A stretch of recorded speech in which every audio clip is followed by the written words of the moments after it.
What's good? It's Unconventional AF with Jaleel Wavy back with a new episode. This is going to be a complaining episode for about the first 3 minutes, and then I'm going to get to the real topic. I just got some things that I need to get off my chest real quick, so let me do that.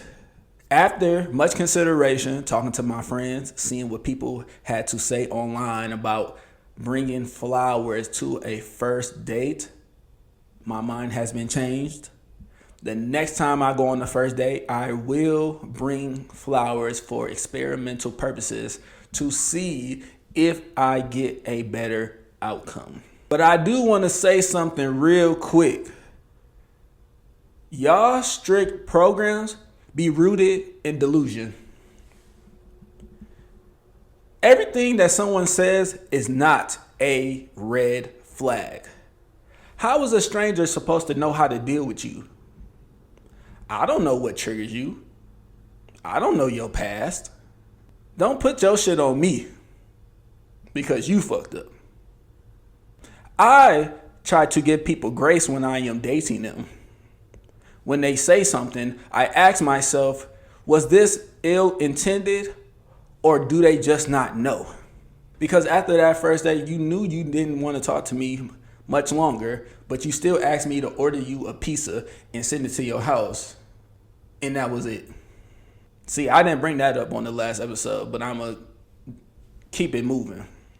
Another thing that I have to say, when you go into a bougie ass restaurant, don't invite me. I want no parts of that shit.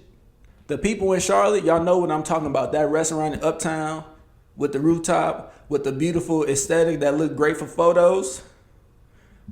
I want no parts of that shit. Don't invite me. I don't want to be there.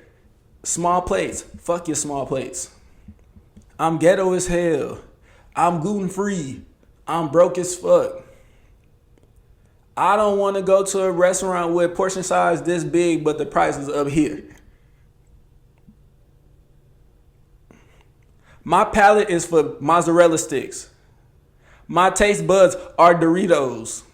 If you trying to go to the Cheesecake Factory, invite me.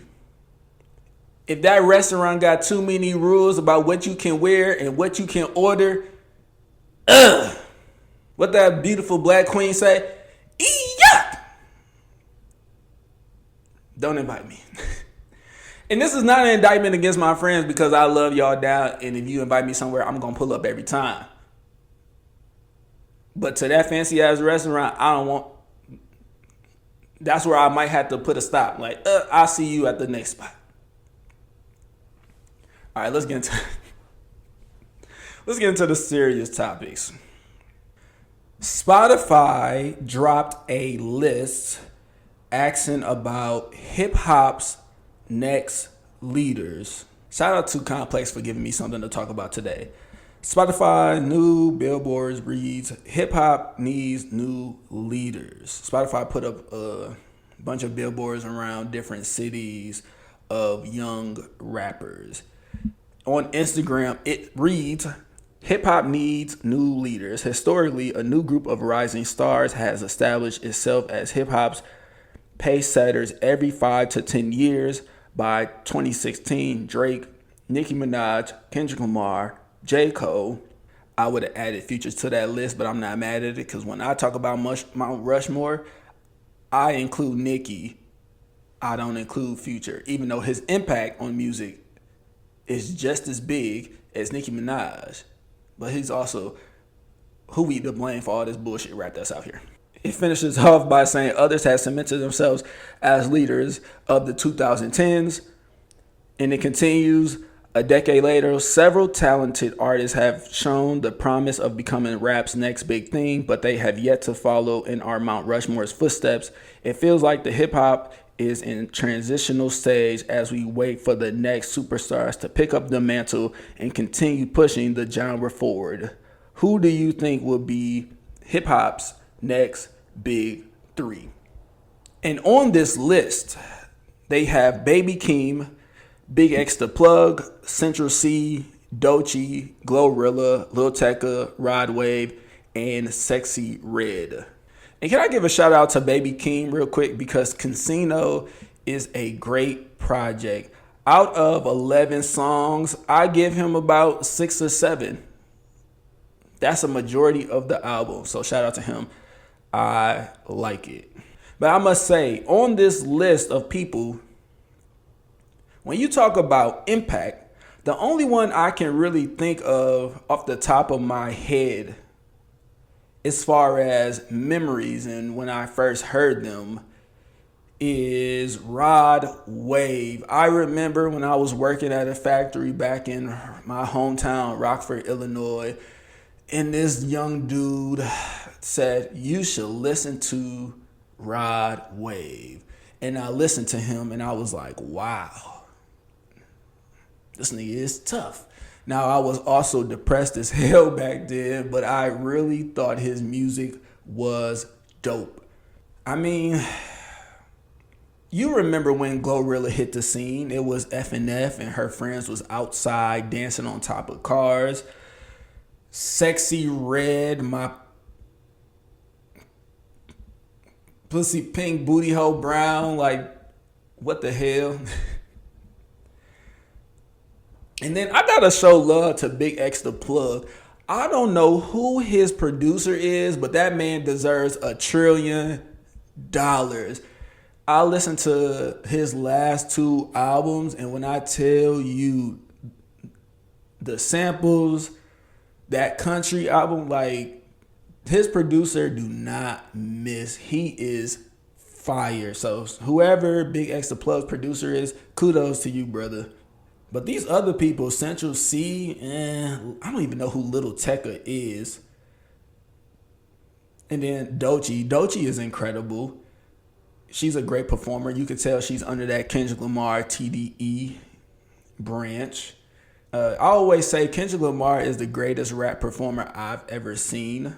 Yeah, man, I just think when you talk about, the next generation of Mount Rushmore, clearly, for some reason, Spotify jumped right over Meg, Cardi B, Lil Durk, Lil Baby, Gunna. They jumped over a whole generation of rappers and went to some of the newer people. I made a list a while ago, and I talked about it on this podcast of the 2020s premature list, Mount Rushmore, and I believe I had Cardi, Meg,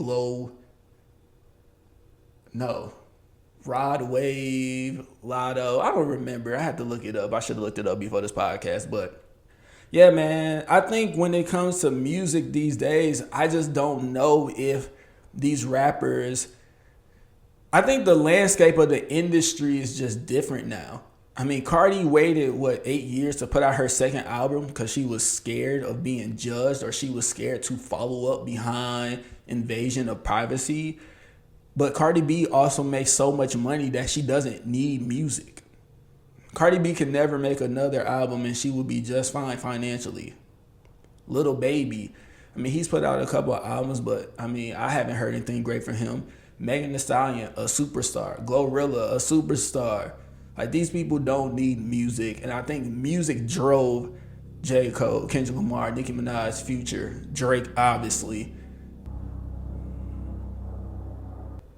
With the landscape of the industry and social media and everybody, including me, judging and critiquing so harshly, I don't know if we'll have that Mount Rushmore or people that affected the industry or influenced these younger artists to be what they are.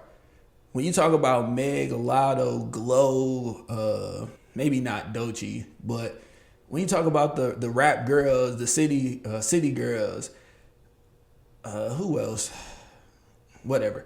When you talk about them, they are branches directly from Nicki Minaj's tree. When you talk about the mumble rap, that's Future. If you want to talk about rappers trying to sing, that's Drake. I don't see any rapper out today where somebody say, hey, they influenced me. Maybe Playboy Cardi, but I don't even listen to that type of music, so I don't even want that in my system. But that's all I have today, man.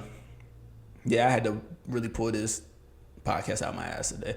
But make sure you Subscribe to the podcast, Apple, Spotify, full episodes on YouTube. Follow Jaleel Wavy on TikTok and Instagram. Unconventional AF on Instagram. Thank you for listening.